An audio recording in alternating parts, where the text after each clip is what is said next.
Hello friends, ಎಲ್ರಿಗೂ ನಮಸ್ಕಾರ. Welcome back to ನಮ್ಮ ರೆಸಿಪೀಸ್. ನಾವೆಲ್ಲರೂ ಗೋಧಿ ಪಾಯಸ ತಿಂದಿರ್ತೀವಿ. ಆದರೆ ದೇವಸ್ಥಾನಗಳಲ್ಲಿ ಸಿಗೋ ಗೋಧಿ ಪಾಯಸಕ್ಕೂ ಮದುವೆ ಮನೆಯಲ್ಲಿ ಸಿಗೋ ಗೋಧಿ ಪಾಯಸಕ್ಕೂ ರುಚಿ ಬೇರೆಯೇ ಇದ್ದರೂ ಕೂಡ ಅದರದೇ ಆದ ವಿಭಿನ್ನ ರುಚಿಯನ್ನು ಹೊಂದಿರುತ್ತೆ. ಇವತ್ತಿನ ವಿಡಿಯೋದಲ್ಲಿ ಮದುವೆ ಮನೆ ಶೈಲಿಯಲ್ಲಿ ಗೋಧಿ ಪಾಯಸನ ಮನೆಯಲ್ಲೇ ಸರಳವಾಗಿ ಹೇಗೆ ಮಾಡ್ಕೊಳ್ಳೋದು ಅಂತ ನೋಡೋಣ.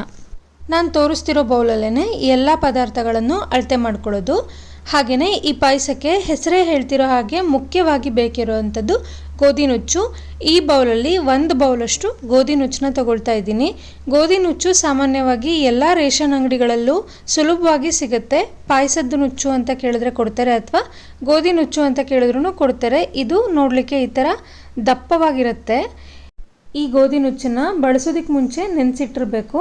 ಹಾಗಾಗಿ ರಾತ್ರಿಯೇ ನಾನು ಇದನ್ನು ಒಂದು 3 ರಿಂದ 4 ಸಲ ಚೆನ್ನಾಗಿ ವಾಶ್ ಮಾಡಿಬಿಟ್ಟು ನೀರಲ್ಲಿ ನೆನೆಸಿಟ್ಕೊಳ್ತಾ ಇದ್ದೀನಿ. ಬೆಳಗ್ಗೆ ಉಪಯೋಗ ಮಾಡೋದಿದ್ದರೆ ರಾತ್ರಿಯೇ ನೆನೆಸಿಟ್ಕೋಬೇಕಾಗತ್ತೆ. ಈ ಗೋಧಿ ನುಚ್ಚು ಮಿನಿಮಮ್ ಅಂದ್ರೂ 6 ತಾಸು ನೆಂದಿರಲೇಬೇಕು. ಈಗ ಬೆಳಗ್ಗೆ ಆಗಿದೆ, ನೋಡ್ತಿರ್ಬೋದು ಎಷ್ಟು ಚೆನ್ನಾಗಿ ನೆಂದಿದೆ ಅಂತ. ಈ ಗೋಧಿ ನುಚ್ಚನ್ನೆಲ್ಲ ಬೇಯಿಸ್ಕೋಬೇಕಾಗತ್ತೆ. ಹಾಗಾಗಿ ನಾನು ಇದನ್ನು ಒಂದು ಕುಕ್ಕರ್ಗೆ ಟ್ರಾನ್ಸ್ಫರ್ ಮಾಡ್ಕೊಳ್ತಾ ಇದ್ದೀನಿ. ಹಾಗೆ ಇದರೊಟ್ಟಿಗೆ 2 ರಿಂದ 3 ಬೌಲಷ್ಟು ನೀರು, ಸ್ವಲ್ಪ ಉಪ್ಪು ಕೂಡ ಸೇರಿಸ್ಕೊಳ್ತಾ ಇದ್ದೀನಿ. ಈ ಥರ ಕುಕ್ಕರಲ್ಲಿ ಬೇಯಿಸ್ಕೊಳ್ಳೋದು ಬೇಡ ಅಂದರೆ ಡೈರೆಕ್ಟಾಗಿ ಪಾತ್ರೆನಲ್ಲಿ ಕೂಡ ಬೇಯಿಸ್ಕೋಬೋದು, ಅಡ್ಡಿ ಇಲ್ಲ. ಹಾಗೆ ಕುಕ್ಕರ್ ವಿಷಲ್ ಬರೋ ಅಷ್ಟರಲ್ಲಿ ಬೆಲ್ಲನೂ ಕೂಡ ಕರಗಿಸ್ಕೊಳ್ತಾ ಇದ್ದೀನಿ. ಯಾವ ಬೌಲಲ್ಲಿ ಗೋಧಿ ನುಚ್ಚು ತೊಗೊಂಡಿದ್ದೆ ಅದೇ ಬೌಲಲ್ಲಿ 1/4 ಬೌಲಷ್ಟು ಬೆಲ್ಲ ತಗೊಳ್ತಾ ಇದ್ದೀನಿ. ನಿಮಗೆ ಸ್ವೀಟ್ ಜಾಸ್ತಿ ಇಷ್ಟ ಇದ್ದಲ್ಲಿ 2 ಬೌಲ್ ಬೆಲ್ಲ ಕೂಡ ತಗೋಬೋದು. ಬೆಲ್ಲ ಕರಗಿಸ್ಲಿಕ್ಕೆ 2 ಬೌಲಷ್ಟು ನೀರನ್ನು ಕೂಡ ಸೇರಿಸ್ಕೊಂಡಿದ್ದೀನಿ. ಬೆಲ್ಲದಲ್ಲಿ ಕಸ ಕಡ್ಡಿ ಅಂಶ ಇರುತ್ತೆ, ಹಾಗಾಗಿ ಇದನ್ನು ಕರಗಿಸಿ ಸೋಸಿ ಬಳಸೋದು ಉತ್ತಮ.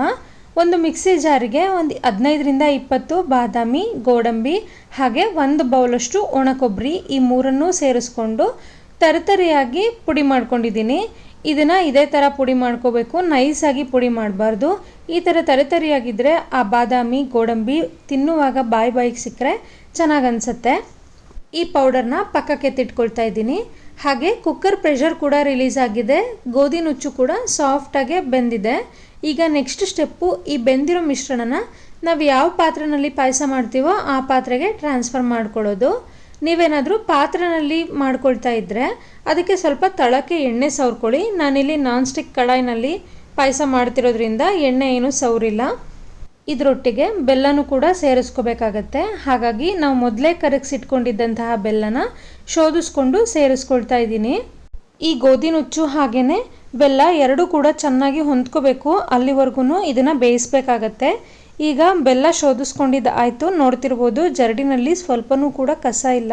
ಆದರೆ ಕೆಲವೊಂದು ಬೆಲ್ಲಗಳಲ್ಲಿ ಕಸ ಇರುತ್ತೆ, ಹಾಗಾಗಿ ಶೋಧಿಸ್ಕೊಂಡು ಹಾಕ್ಕೊಳ್ಳೋದು ಉತ್ತಮ. ಇದು ಚೆನ್ನಾಗಿ ಕುದಿಲಿಕ್ಕೆ ಸ್ಟಾರ್ಟ್ ಆಗಲಿ. ಇದರೊಟ್ಟಿಗೆ ಕನ್ಸಿಸ್ಟೆನ್ಸಿನ ಅಡ್ಜಸ್ಟ್ ಮಾಡ್ಕೊಳ್ಲಿಕ್ಕೆ ನಿಮಗೆ ನೀರು ಬೇಕಿದ್ರೆ ನೀರನ್ನು ಕೂಡ ಸೇರಿಸ್ಕೋಬೋದು. ಇಲ್ಲಿ ನೀರಿನ ಪ್ರಮಾಣ ಕರೆಕ್ಟ್ ಇದೆ, ಹಾಗಾಗಿ ನಾನು ಮತ್ತೆ ನೀರನ್ನ ಸೇರಿಸ್ಕೊಳ್ತಾ ಇಲ್ಲ. ಇದೆಲ್ಲ ಚೆನ್ನಾಗಿ ಕುದಿಲಿಕ್ಕೆ ಸ್ಟಾರ್ಟ್ ಆಗಿದೆ. ನಾಗರ ಪಂಚಮಿ ಹಬ್ಬದಲ್ಲಿ ಹಾಗೆ ಲಕ್ಷ್ಮೀ ಪೂಜೆನಲ್ಲಿ ಗೋಧಿಯಿಂದ ಮಾಡಿರೋ ನೈವೇದ್ಯ ದೇವರಿಗೆ ಪ್ರಿಯವಾದದ್ದು ಅಂತಾರೆ. ಅಂಥ ಹಬ್ಬಗಳ ಟೈಮಲ್ಲಿ ಈ ಗೋಧಿ ನುಚ್ಚಿನ ಪಾಯಸನ ಮಾಡ್ಕೋಬೋದು. ಈಗ ಗೋಧಿ ನುಚ್ಚು ಹಾಗೆ ಬೆಲ್ಲ ಚೆನ್ನಾಗಿ ಹೊಂದ್ಕೊಂಡಿದೆ. ಈ ಟೈಮಲ್ಲಿ ನಾನು ಅರ್ಧ ಲೀಟ್ರಷ್ಟು ಹಸಿ ಹಾಲನ್ನ ಸೇರಿಸ್ಕೊಳ್ತಾ ಇದ್ದೀನಿ. ಕಾಯಿಸಿರೋ ಹಾಲನ್ನು ಕೂಡ ಸೇರಿಸ್ಕೋಬೋದು, ಆದರೆ ಫುಲ್ ಫ್ಯಾಟ್ ಮಿಲ್ಕ್ನ ಬಳಸೋದ್ರಿಂದ ಪಾಯಸದ ರುಚಿ ತುಂಬಾ ಚೆನ್ನಾಗಿರುತ್ತೆ. ಹಾಗಾಗಿ ನಾನಿಲ್ಲಿ ಹಸಿ ಹಾಲನ್ನೇ ಬಳಸ್ಕೊಂಡಿದ್ದೀನಿ. ಈಗ ನೋಡಲಿಕ್ಕೆ ಕನ್ಸಿಸ್ಟೆನ್ಸಿ ತುಂಬಾ ತೆಳ್ಳಗಿದೆ ಅನಿಸುತ್ತೆ, ಆದರೆ ಇದು ಒಂದು ಸಾರಿ ತಣ್ಣಗಾಗ್ಲಿಕ್ಕೆ ಸ್ಟಾರ್ಟ್ ಆದಮೇಲೆ ಗಟ್ಟಿ ಆಗ್ತಾ ಬರುತ್ತೆ. ಹಾಗಾಗಿ ಈ ಪಾಯಸನ ಪ್ರಿಪೇರ್ ಮಾಡುವಾಗೇ ಸ್ವಲ್ಪ ತೆಳ್ಳಗೆ ಪ್ರಿಪೇರ್ ಮಾಡ್ಕೋಬೇಕಾಗತ್ತೆ.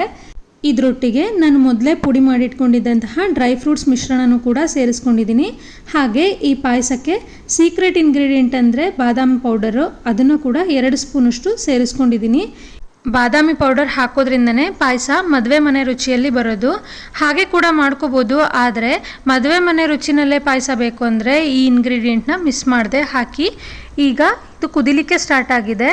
ಇದೆಲ್ಲವನ್ನು ಹಾಕಿದ ನಂತರ ಒಂದು 5 ನಿಮಿಷ ಚೆನ್ನಾಗಿ ಕುದಿಸ್ಬಿಟ್ಟು ಗ್ಯಾಸ್ ಫ್ಲೇಮ್ನ ಆಫ್ ಮಾಡ್ಕೊಳ್ಳೋಣ. ಈಗ ಈ ಪಾಯಸ ಆಲ್ಮೋಸ್ಟ್ ರೆಡಿ ಆಗಿದೆ. ಗ್ಯಾಸ್ ಫ್ಲೇಮ್ನ ಆಫ್ ಮಾಡಲಿಕ್ಕೆ ಮೊದಲು ಒಂದು ಸ್ವಲ್ಪ ಏಲಕ್ಕಿ ಪುಡಿ ಹಾಗೆ 1 ಸ್ಪೂನಷ್ಟು ತುಪ್ಪನ ಹಾಕಿಬಿಟ್ಟು ಗ್ಯಾಸ್ ಫ್ಲೇಮ್ನ ಆಫ್ ಮಾಡಿ ಲಿಡ್ ಕ್ಲೋಸ್ ಮಾಡ್ಕೊಳ್ತಾ ಇದ್ದೀನಿ. ನಿಮಗೇನಾದರೂ ಹಸುವಿನ ಹಾಲು ಇಷ್ಟ ಇಲ್ಲ ಅಂದಲ್ಲಿ ತೆಂಗಿನಕಾಯಿ ಹಾಲು ಬಳಸ್ಕೊಂಡು ಕೂಡ ಈ ಪಾಯಸನ ಮಾಡ್ಕೋಬೋದು. ನೋಡಿದ್ರಲ್ವಾ ಈ ಪಾಯಸ ಮಾಡೋದು ಎಷ್ಟು ಸುಲಭ ಅಂತ. ನೀವು ಕೂಡ ಇದೇ ಮೆಥಡಲ್ಲಿ ಮನೆಯಲ್ಲಿ ಒಂದ್ಸಲ ಟ್ರೈ ಮಾಡಿ. ದೊಡ್ಡವರು ಮಕ್ಕಳು ಎಲ್ಲರೂ ಕೂಡ ತುಂಬಾ ಇಷ್ಟಪಟ್ಟು ತಿಂತಾರೆ. ಹಾಗೆ ಮಾಡೋದು ಕೂಡ ಸುಲಭ, ರುಚಿಯಾಗೂ ಇರುತ್ತೆ, ಆರೋಗ್ಯಕರವಾಗೂ ಇರುತ್ತೆ. ನಿಮಗೇನಾದರೂ ಈ ರೆಸಿಪಿ ಇಷ್ಟ ಆಗಿದ್ದಲ್ಲಿ ಪ್ಲೀಸ್ ಒಂದು ಲೈಕ್ ಮಾಡಿ. ಹಾಗೆ ಮತ್ತಷ್ಟು ಇದೇ ಥರ ಇಂಟ್ರೆಸ್ಟಿಂಗ್ ರೆಸಿಪೀಸ್ಗೋಸ್ಕರ ಯಾರೆಲ್ಲ ನನ್ನ ಚಾನಲ್ನ ಸಬ್ಸ್ಕ್ರೈಬ್ ಮಾಡದೆ ನೋಡ್ತಾ ಇದ್ದೀರಾ ಪ್ಲೀಸ್ ಸಬ್ಸ್ಕ್ರೈಬ್ ಮಾಡಿಕೊಂಡು ಸಪೋರ್ಟ್ ಮಾಡಿ. ಮತ್ತೆ ಸಿಗ್ತೀನಿ ಮುಂದಿನ ವೀಡಿಯೋದಲ್ಲಿ ಇನ್ನೊಂದು ಒಳ್ಳೆ ರೆಸಿಪಿ ಜೊತೆ. Thank you for watching this video.